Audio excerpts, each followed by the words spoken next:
Bismillahirrahmanirrahim. Assalamualaikum warahmatullahi wabarakatuh.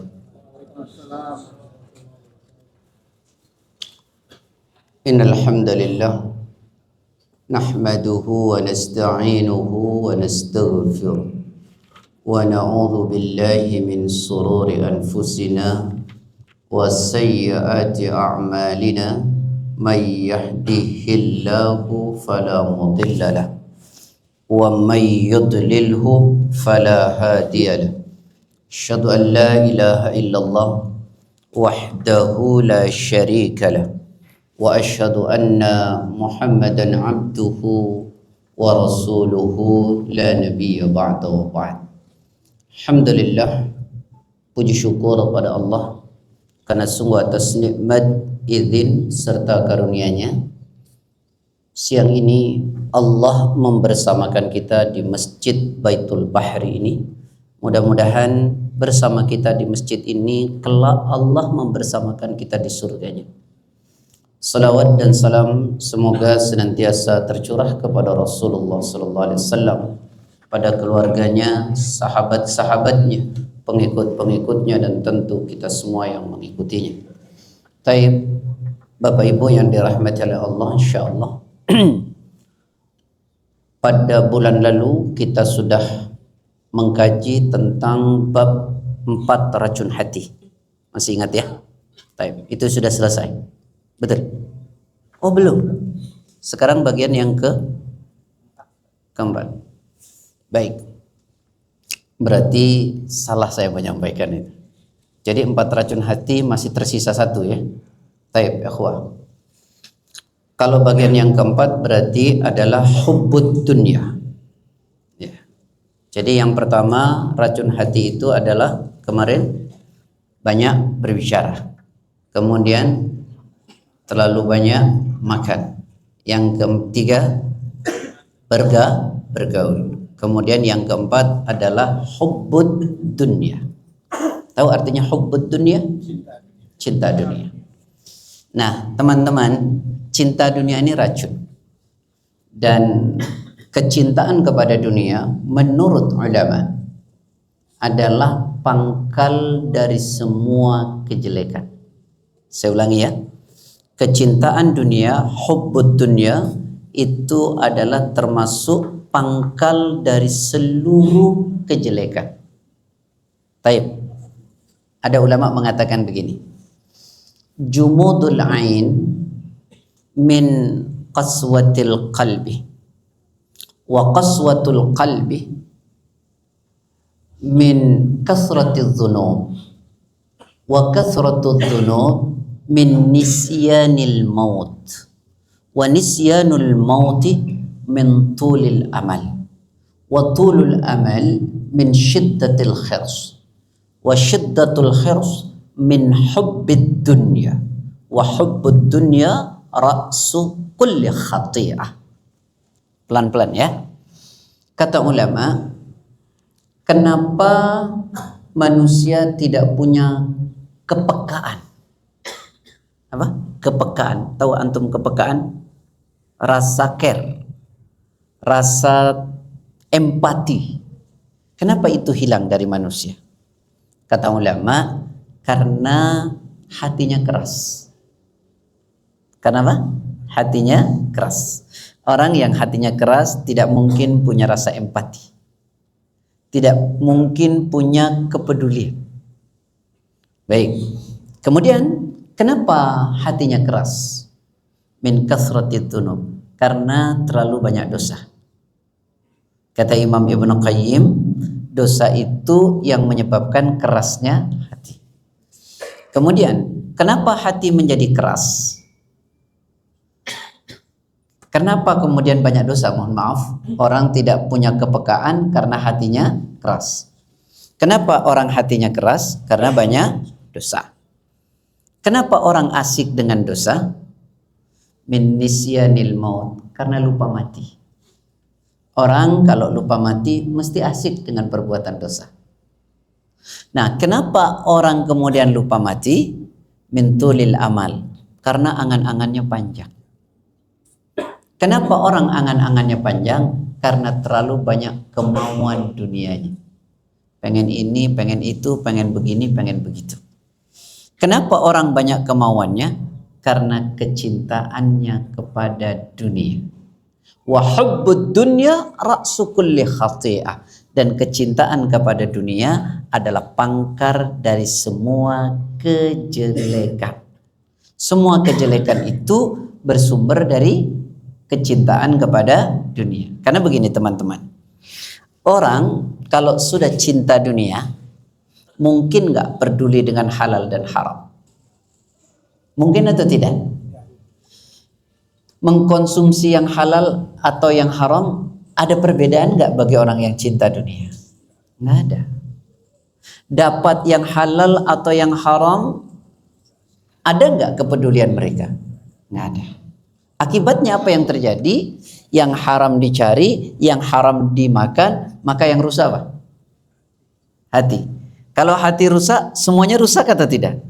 Fikirannya rusak, perasaannya rusak, sikapnya rusak. Anda bacakan hadis pelan-pelan. Dari Abdullah Nu'man ibni Bashir radhiyallahu anhu. Sami'tu Rasulullah sallallahu alaihi wasallam yaqul, innal halala bayyinun wal harama bayyinun wa umurun bainahuma mushtabihatun la ya'lamuhunna katsirun minan nas faman ittaqa 'ala asy-syubhati faqad istabra'a li dinihi wa 'irdihi wa man waqa'a fi as-subhati waqa'a fil haram karra'i yar'a hawla al-hima yushiku an yarta'a fihi ala inna likulli malikin hima wa inna himallaha maharimuha ala inna fil jasadi mudghah idza saluhat saluhal jasadu kullu wa idza fasadat fasadal jasadu kullu ala wahyal qalb. Jadi kata Nabi, perkara halal itu jelas, perkara haram juga jelas. Yang ada antar keduanya itu adalah syubhat. Tapi kebanyakan manusia tidak tahu dan tidak mau tahu. Yang penting dapatkan gitu ya Pak. Padahal kata Nabi, barang siapa orang menjaga dari yang syubhat, maka dia telah menjaga agama dan kehormatan dirinya. Barang siapa menjerumuskan kepada yang syubhat, maka dia telah menenggelamkan dirinya kepada yang haram. Seperti pengembala yang tidak boleh mengembala di sebuah area, tapi dia mengembala di pinggir-pinggirnya. Siapa bisa halangi binatang masuk? Taib, saya ambil ujungnya. Kata Rasul, tidakkah kalian tahu bahwa dalam tubuh kalian itu terdapat segumpal daging? Kalau segumpal daging itu baik, karena dijaga dari perkara syubhat dan haram, maka baik seluruh tubuh kalian. Kalau segumpal daging itu buruk, karena tidak lagi dijaga dari perkara syubhat haram, maka buruklah seluruh tubuh kalian. Hancur, rusak. Apa itu? Hati. Ternyata hati itu dirusak oleh makanan syubhat dan haram. Dari kerusakan hati itu, maka pikiran, perasaan, sikap, tingkah, omongan, lisan, mata, telinga, semuanya rusak. Maka itu kecintaan kepada dunia adalah menjadi pangkal dari seluruh kejelekan. Karena itu Nabi berpesan kepada kita, fattaqud dunya wattaqun nisa. Hati-hati kalian terhadap dunia dan hati-hati kalian terhadap wanita. Banyak pelajaran buat kita. Yang kita mesti tahu. Salah satu penyebab kalah kita di perang Uhud, salah satunya ya, selain tidak mau mengindahkan apa yang disabdakan Nabi, salah satunya adalah kecintaan kepada dunia. Terpancing. Itulah daya tarik dunia ya. Nah, daya tarik dunia. Makanya disampaikan oleh Allah dalam Quran pada surat 3 ayat 14, zuyyina lin-nasi hubbus syahawati minan nisa'i wal banina wal qanatiril muqantarati minadh dhahabi wal fiddati wal khailil musawwamati wal an'ami wal harthi dzalika mata'ul hayatid dunya. Dibuat indah pada pandangan manusia setiap apa yang diinginkan oleh syahwatnya. Jadi kalau syahwat ingin sesuatu, maka sesuatu itu nampak indah, Pak. Karena nampak indah, biasanya orang ingin meraihnya sekuat tenaga dengan cara apapun, catat, dan tidak pernah peduli boleh atau tidak boleh. Yang penting dapat. Apa jenisnya? Minan nisa, wanita, anak-anak, dan harta yang berlimpah dari jenis emas, perak, dan seterusnya. Tayyib. Kenapa orang cinta dunia? Padahal ini racun. Tayyib. Kenapa orang cinta dunia? Padahal tahu cinta dunia itu adalah racun. Jawabannya karena nggak ngerti dunia. Karena itu dalam kajian ini saya ingin memahamkan apa sih dunia itu yang sebenarnya, agar kita mengerti apa dunia itu yang sebenarnya. Ya, teman-teman sekalian yang dirahmati oleh Allah, yang pertama, tolong pahami betul-betul ada 10 yang ingin saya sampaikan. Ada berapa? 10. Mudah-mudahan selesai. Iya. Jangan sampai tidak selesai Ustaz. Nanti ini ketunda lagi. Taib. Yang pertama, kenapa orang cinta dunia? Karena nggak ngerti dunia. Karena itu pahami dunia. Yang pertama, dunia itu sementara. Dunia itu apa? Sementara. Coba teman-teman pahamkan pada diri kita. Apakah kita hidup di dunia selamanya? Saya ulangi, apakah kita hidup di dunia ini selamanya? Gimana mau halalkan segala cara? Bagaimana kita mau melakukan sesuatu tanpa batasan hukum, tanpa panduan Al-Quran dan Sunnah? Bagaimana? Hidup ini sebentar. Yuk kita renungkan dalil yang saya sampaikan satu persatu, dan ini sering saya sampaikan. Buka surat ke 23 Al-Mu'minun ayat 112 sampai 115. Ini ngaji jam segini, ini ngaji rawan ya, rawan ngantuk. Apalagi yang nyampein Ustaz Wahid nggak kenceng-kenceng gitu ya. Saya nggak bisa kenceng-kenceng Pak. Sambut. Saya pengen Bapak dapat sesuatu, nggak perlu saya ngomong, nggak perlu Pak. Saya maunya santai tapi dapat sesuatu. Pulang. Sudah ketemu? Saya bacakan. Qala kam labistum fil ardi adada sinin.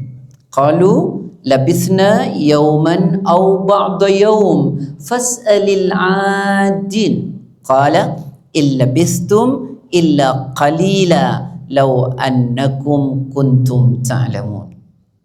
Ngerti ini? Oh, dunia ternyata sementara. Lalu bagaimana saya bisa dikuasai oleh dunia? Bagaimana saya halalkan segala cara? Bagaimana saya tidak peduli dengan aturan? Coba, berapa lamakah kalian tinggal di dunia, kata Allah? Mereka menjawab, kami tinggal di dunia sehari atau setengah hari. Tanyakan kepada mereka yang berhitung, yang katanya di dunia itu sehari atau setengah hari. Qala, Allah beritahu, nah di sini nih, illa bistum illa qalila. Akan tetapi kalian tinggal di dunia hanya sedikit, sebentar. Sebentar. Lau annakum kuntum ta'lamun, seandainya kalian ngerti. Oh, kalau begitu memang banyak di antara kita yang nggak ngerti kalau dunia ini sebentar. Kok hidup semaunya itu loh. Jelas? Sekarang saya tanya, bandingkan hidup sekarang kita di dunia dengan akhirat yang pasti kita akan datangi. Kita bandingkan nih, yang masih memilih dunia dengan melupakan akhirat. Ayo kita bandingkan. Cara membandingkannya, buka Quran surat 22 ayat 47. Wa yasta'jilunaka bil 'adzabi wa la yukhlifallahu wa'dah. Inna yawman 'inda rabbika ka alfi sanatin mimma ta'uddun. Sudah ketemu? Mereka meminta kepadamu Muhammad percepatan azab. Nantang ya. Minta apa? Percepatan azab. Dan Allah tidak pernah ingkar dengan janjinya. Ada yang dikasih sekarang, ada yang nanti. Ada yang sekarang dan yang nanti. Allah nggak pernah ingkar janji. Sungguh kata Allah, satu hari di sisi Allah sama dengan 1000 tahun dalam perhitunganmu. Sehari di akhirat sama dengan 1000 tahun di dunia. Coba renungkan, orang berakal tidak mungkin lebih memilih dunia dengan mengorbankan akhirat. Orang yang berakal. Tapi orang yang tidak berakal, dia lebih membela kehidupan semu dan sementara dengan mengorbankan kehidupan abadi dan yang sesungguhnya. Walal akhiratu khairul laka minal ula. Kehidupan akhirat itu lebih daripada kehidupan yang pertama, yaitu di dunia. Lihat ya akhwah, Anda sampaikan satu hadis, ya. Betapa membandingkan dunia dan akhirat, dunia itu nggak ada apa-apanya. Coba renungkan. Hadis ini dari Mustawrad ibn Shaddad radhiyallahu anhu qala Rasulullah sallallahu alaihi wasallam, Rasulullah sallallahu alaihi wasallam bersabda. Perhatikan baik-baik. Mad dunya fil akhirah illa mithlu ma yaj'alu ahadukum usbu'ahu fil yam falyandur bima yarji. Rawahu Muslim. Kata Rasulullah, tidaklah dunia itu jika dibandingkan dengan akhirat, tidaklah dunia itu jika dibandingkan dengan akhirat, kecuali seperti engkau mencelupkan jarimu ke dalam lautan. Fil yam falyandur bima yarji. Lalu perhatikan air yang menetes dari jarimu. Air yang menetes dari jarimu itu adalah kehidupan dunia. Sedangkan air yang terhampar di lautan itu adalah kehidupan akhirat. Gak ada apa-apanya dunia. Maka aneh ketika orang, mohon maaf ya, menghabiskan waktu hanya untuk urusan dunia lalu lupa dengan akhirat. Barang sholat 15 menit ke masjid tidak mau turun, itu aneh. Betul. Sehari diminta oleh Allah 5 waktu. Kalau waktu 5 menit cuma 25 menit. Allah kasih 24 jam. Masih 23 jam 35 menit. Lalu kita tidak mau hadir ke masjid. Padahal motivasinya sangat luar biasa. Kata Nabi, man ghada ilal masjidi awraha a'addallahu lahu nuzulan fil jannah kullama ghada awraha. Jadi orang yang datang ke masjid itu tamunya Allah. Allah menyambutnya dengan hidangan yang penuh kenikmatan kelak di dalam surga. Tapi segitu motivasi tidak datang pula. Karena apa? Asik dengan dunia. Coba renungkan Quran surat 21 ayat 1. Iqtaraba linnasi hisabuhum wa hum fi ghaflatin mu'ridun. Surat 21 ayat 1.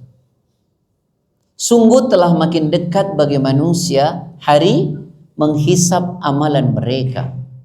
Jadi pertanggungjawaban amal itu buat kita makin dekat, Pak, bukan makin jauh. Tetapi manusia tetap dalam keadaan lalai. Karena apa?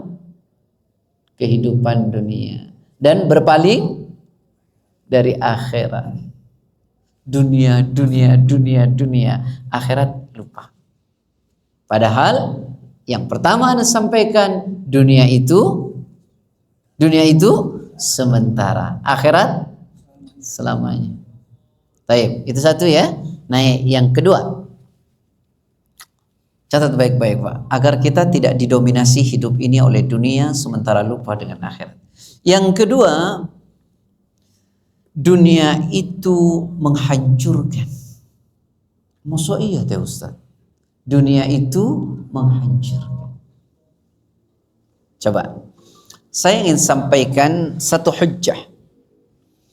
Ini berjalur dari Amr bin Auf al-Ansari. Riwayatnya itu begini. Diriwayatkan oleh Auf bin Amr al-Ansari, Rasulullah mengutus Ibnu Jarrah, ya, Ibnu Jarrah ke Bahrain, ya, untuk mengurusi jizyah. Tahu jizyah antum? Pajak. Jadi dulu Bahrain itu sudah berada dalam kekuasaan Islam, tetapi masih banyak yang non-Muslim. Sehingga yang Muslim kena zakat, yang non-Muslim kena pajak. Nah, diutuslah Ibnu Jarrah ya ke Bahrain untuk ngurusi pajak. Lalu sahabat-sahabat mendengar bahwa Ibnu Jarrah pulang dari Bahrain membawa hasil pajak yang cukup banyak. Pada saat sholat subuh, sahabat-sahabat yang cukup tidak beruntung dunia berharap diberi. Lalu kata Rasulullah, perhatikan baik-baik. Kata Rasulullah SAW, fawallah, maka demi Allah, mal faqr, ya, mal faqra akhsha alaikum. Maka demi Allah, kata Rasul, bukan kemiskinan yang kutakutkan dari kalian. Walakinni, kata Rasulullah, akhsha an tubsatad dunya alaikum kama busitat ala man kana qablakum. Yang paling kutakutkan dari kalian bukan kemiskinan, tapi ketika dunia dan keindahannya dibentangkan kepada kalian sebagaimana dibentangkan pada orang-orang terdahulu, sehingga punya daya tarik yang sangat luar biasa. Fatanafasuha kama tanafasuha, kata Rasulullah, kemudian kalian berlomba-lomba untuk meraih dunia itu sebagaimana orang dulu berlomba-lomba untuk meraihnya. Dan kadang-kadang cara meraihnya nggak peduli itu boleh atau tidak boleh. Gimana Pak? Kalau di dunia kerja, sikut kanan, sikut kiri, injak ke bawah, jilat atas. Demi apa itu? Cari muka, padahal mukanya jelas. Orang di politik untuk kepentingan dunia, apa yang dilakukan? Walaupun mengorbankan saudaranya, dia adu domba saudaranya, tidak peduli. Yang penting tujuannya dunia tercapai. Coba renungkan. Jilat menjilat. Nah, kalau mau jilat itu makanan, enak, ada rasanya. Nah, itulah ya. Karena apa itu? Karena apa itu? Dunia. Karena dunia. Bahkan orang saling membunuh untuk persoalan waris saudara. Dunia. Fattaqud dunya wattaqun nisa. Hati-hati kalian terhadap dunia dan hati-hati terhadap wanita. Antum hati-hati enggak sama wanita? Tolong direnungkan baik-baik ya. Maka kemudian kata Nabi, kalian berlomba-lomba untuk meraihnya sebagaimana orang dahulu berlomba-lomba untuk meraihnya. Fatuhlikakum kama ahlakathu. Maka dunia itu akan menghancurkan kalian sebagaimana orang dahulu dihancurkan oleh dunia. Jadi dunia ini menghancurkan.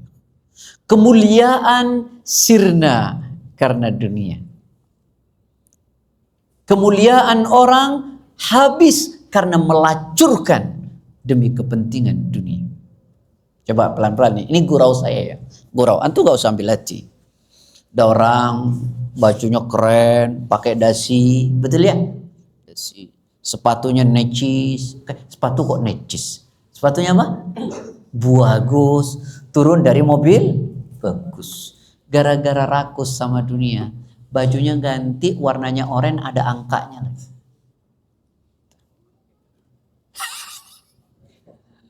Iya tak? Karena apa itu?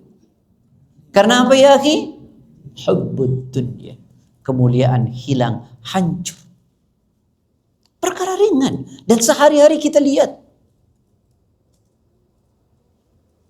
Menghinakan dirinya karena dunia, melacurkan dirinya. Nah inilah ya ikhwah. Bahkan orang saya nggak ngerti berantem karena persoalan duniawi. Emang dunia itu kita bawa mati tak Pak? Dibawa atau enggak? Enggak tuh. Yang ikut kita ke kubur cuman 3. Ahluhu, keluarganya. Maluhu, hartanya. Wa amaluhu, amalnya. Ithnani yarji. Yang dua balik lagi. Siapa yang balik? Harta dan keluarga. Secinta-cintanya keluarga, nggak ada orang meninggal ditemenin. Ada? Kau yang nemenin kita apa, Pak? Yang satu saja, amal kita. Kita sudah tahu harapan kita hanya pada amal kita. Tapi kenapa kok kita lebih membela dunia daripada amal? Coba buka Quran surat 18 ayat 46. Surat ke-18 ayat 46. Al-malu wal banuna zinatul hayatid dunya wal baqiyatus salihatu khairun 'inda rabbika thawaban wa khairun amala. Harta, anak-anak hanyalah perhiasan dunia. Sedangkan amal soleh yang kontinuitas terus menerus kita lakukan itu sebaik-baik pahala di sisi Allah dan sebaik-baik yang akan menjadi bekal. Sudah tahu bekal kita untuk perjalanan panjang akhirat kita adalah amal saleh, tapi kita nggak peduli itu demi dunia. Benarkah ya ikhwah, ketika orang terdominasi oleh dunia dalam hidupnya, maka tak ubahnya dia seperti binatang.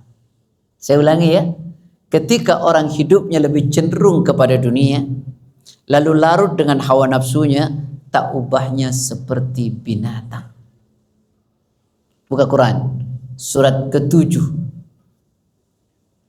ayat 176.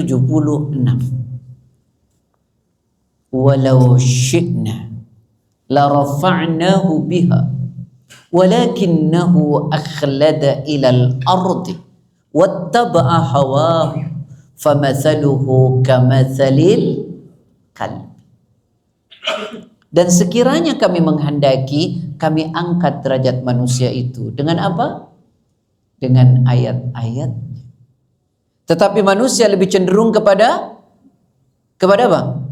Dunia, dan menurutkan hawa nafsunya, keinginannya yang rendah. Maka perumpamaannya seperti, kenapa tuh tak berani ngomong? Seperti guguk. Iya tak? Dihalau atau tidak dihalau, tetap dia menjulurkan lidahnya. Nggak peduli dilarang atau tidak. Begitulah orang kalau sudah terdominasi oleh kepentingan dunia, yang difirkan dunia. Atau antum bilang apa bahasanya? Kalau ndak ada fulusnya, udah datang. Antum tanya, ikut yuk, ada duitnya enggak? Itu. Jadi selalu ukurannya adalah dunia. Bagaimana ya ikhwah? Hidup hanya diukur dengan dunia. Nah, padahal ini racun dunia, racun hati. Antum selalu ngomong dunia melulu. Antum serius enggak sini ngaji? Allah, yang tidur malah karuan lah antum ini loh. Ya. Jadi apa? Cinta dunia itu adalah racun hati, dan itu akan mengotori hati kita ya. Dan itu mesti dipahami. Baik, sudah dapat berapa? 2. Tolong perhatikan selanjutnya.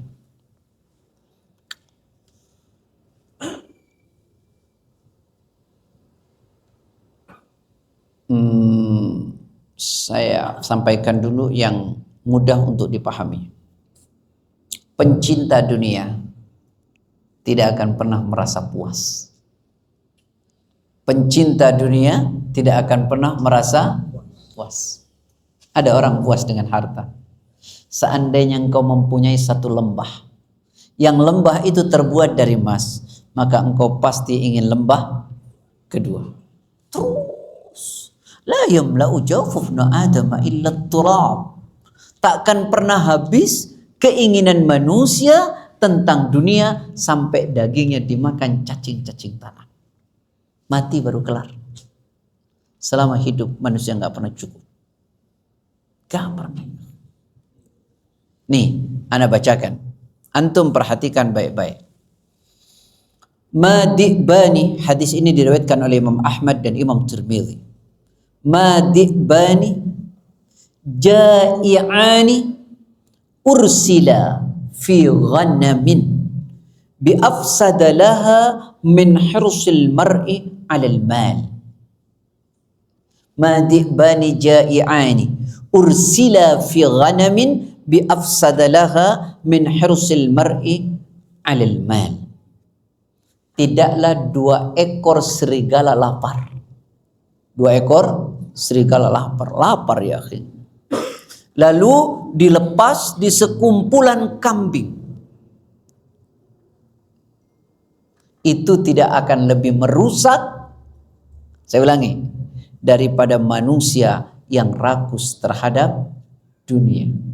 Saya ulangi, 2 ekor serigala lapar dilepas di sekumpulan kambing tidak akan lebih merusak daripada manusia yang rakus terhadap dunia. Yuk pelan-pelan.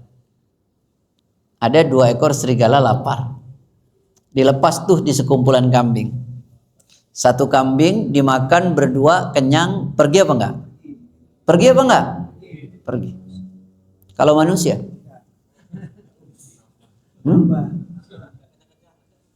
Jangan kencang-kencang. Maksudnya apa? Nggak pernah kenyang. Batu dimakan. Pohon dimakan. Betul atau tidak? Tuh gundul kenapa tuh? Rakus, bukan dibawa ke tukang cukur itu. Loh, zahara al-fasadu fil barri wal bahri bima kasabat aydin nas liyudhiqahum ba'd alladhi 'amilu la'allahum yarji'un. Sungguh telah nampak kerusakan di darat dan di laut, itu akibat ulah tangan manusia. Allah ingin merasakan sebagian kecil dari akibat kelakuan mereka agar mereka sadar. Tapi apakah kerakusan itu membuat orang sadar? Ya. Nah itulah ya kawan. 2 ekor serigala lapar dilepas di sekumpulan kambing tak lebih merusak daripada manusia yang rakus terhadap dunia. Kalau manusia sudah rakus terhadap dunia, kelar. Gak peduli dengan orang lain. Gak peduli. Itulah hubbud dunia. Padahal kalau mati ya udah kelar ya. Masya Allah. Tempatnya cuma berapa Pak? Kecil kan? Dan itu enggak seperti yang antum bayangkan. 1 meter kali 2 meter. Enggak, kalau dia enggak benar nanti itu menghimpit. Waman a'rada an dzikri fa inna lahu ma'isyatan danka. Barang siapa berpaling dari peringatanku di dunia, maka baginya dikubur hidupnya sempit sampai tulang belulangnya remuk, dan itu tak pernah berhenti sampai datangnya kiamat. Tapi berbeda dengan orang yang beriman, nanti kuburnya meluas, maddal basar, sejauh mata memandang. Tinggal pilihan. Pilihan kita di dunia ini mau selamat atau tidak di akhirat. Di akhirat itu cuma ada 2 pilihannya.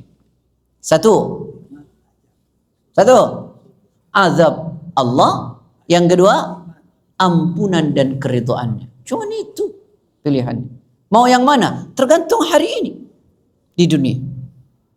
Mana hujjahnya Ustaz? Quran surat 57 ayat 20. Ya'lamu annamal hayatud dunya la'ibu wa lahu wa zinatu wa tafakhurun bainakum wa takathurun fil amwali wal aulad kamathali ghaisin a'jaba al kuffara nabatuhu thumma yahiju fatarahu musfarra thumma yakunu khutama wa fil akhirati 'adzabun syadid wa maghfiratun minallahi wa ridwan wa mal hayatud dunya illa mata'ul ghurur. Setelah Allah menjelaskan dunia itu permainan senda gurau, saling berbangga-bangga, begini, lalu Allah katakan di akhirat itu nanti ada azab Allah dan ada ampunan serta keridhaannya. Mana yang kau raih tergantung hari ini di dunia. Kau tanam baik, kau panen kebaikan. Kau tanam berkualitas, kau panen yang berkualitas. Kau tak tanam kebaikan sementara kau tanam keburukan, maka kau panen keburukan. Ad-dunya mazra'atun lil akhirah.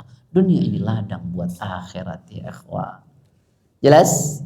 Jelas atau enggak? Jadi dunia itu apa? tidak akan pernah merasa cukup.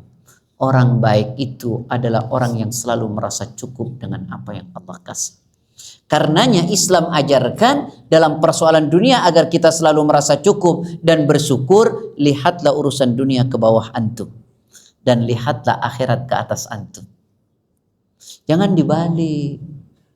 Urusan dunia lihat ke atas, capek antum dan nggak pernah bersyukur dan selalu merasa kecil yang Allah kasih.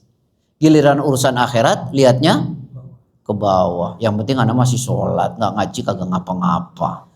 Jangan. Akhirat tuh lihatnya ke atas. Fastabiqul khairat. Berlomba-lomba dalam kebaikan. Untuk urusan dunia ke bawah. Alhamdulillah saya masih punya ini. Teman saya enggak. Oh dia punya segalanya. Alhamdulillah saya bisa datang ke kajian. Dia tidak bisa. Itu syukur datang terus ya akhwat. Kalau dunia lihatnya ke bawah. Jadi selalu merasa besar yang Allah kasih. Kalau akhirat lihatnya kemana? Ke atas, jangan lihat ke bawah. Udah lihatnya ke bawah ngenyek lagi. Baru cuman bisa sholat aja udah begitu. Cuma berjenggot doang aja udah begitu. Apa hubungannya? Ente mau berjenggot mau kagak bodo amat. Nggak usah lah celah-celah. Yang tidak berjenggot ya kita tak celah. Yang berjenggot jangan pula dicela. Kan gitu ya. Alhamdulillah hidup tuh enak ya kawan. Hidup enak apa enggak? Enak, nikmat hidup itu. Kadang-kadang hati kotor sih. Kalau hati kotor tuh hidup jadi nggak enak. Orang jalan bener aja, coba tuh jalannya tuh, coba tuh jalan. Emang kenapa pula? Kadang-kadang ada orang kajian, pakai jamnya bagus, pakai bajunya bagus. Dia bilang, ya Allah ngaji aja segitu pamernya. Sebenarnya itu orang yang pamer atau hati Anda yang kotor? Kan gitu persoalannya. Kalau hati itu bersih, ngelihatnya semua bagus. Kalau hati kotor, semua dilihatnya kok kotor. Tuh sini. Makanya belajar tazkiyatun nufus itu penting. Ya. Jadi racun dunia yang keempat apa? Cinta dunia. Kenapa orang cinta dunia? 3 hal saya sudah sampaikan dari 10. Gimana dong waktunya habis? Ya udah emang sabar ngaji. Ya saya aja sabar antum dikit yang ngaji yang tidur banyak. Assalamualaikum warahmatullahi wabarakatuh. Subhanaka Allahumma bihamdik, asyhadu an la ilaha illa anta astaghfiruka wa atubu ilaik.